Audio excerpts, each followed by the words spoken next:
السلام علیکم ورحمۃ اللہ وبرکاتہ۔ سورۃ الکہف آیت نمبر 39 سے 40 تک کی تلاوت کر رہی ہوں۔ اعوذ باللہ من الشیطان الرجیم، بسم اللہ الرحمن الرحیم۔ ولولا اذ دخلت جنتك قلت ما شاء الله لا قوة إلا بالله إن ترني أنا أقل منك مالا وولدا فعسى ربي أن يؤتيني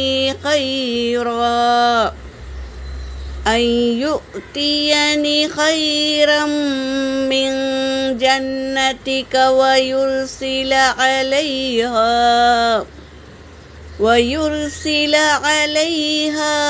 حسبانا من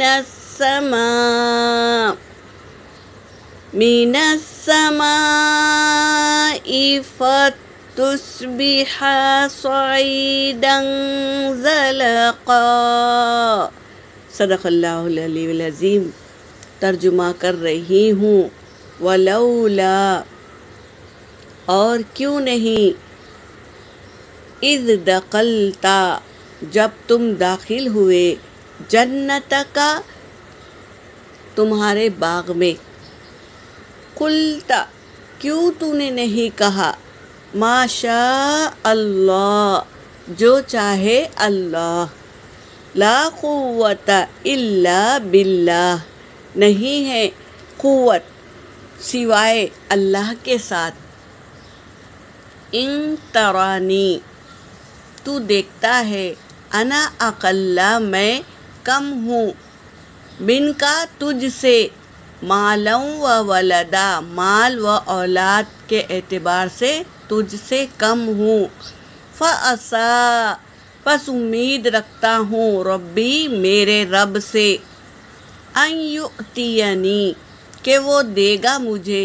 خیرم، من جنتی کا، بہترین تیری جنت سے، یعنی تیرے باغ سے بھی بہترین اجر دے گا مجھے، میں امید رکھتا ہوں اللہ سے، وَيُرْسِلَ، اور وہ بھیج دے گا، علیہا، اس پر، یعنی تیرے باغ پر،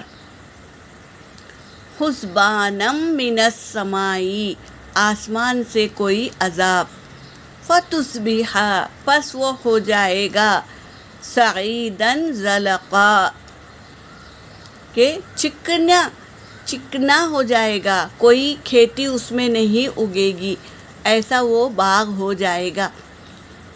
اگر اللہ آسمان سے عذاب بھیج دے تو تیرا باغ ایسا ہو جائے گا کہ کبھی اس میں کوئی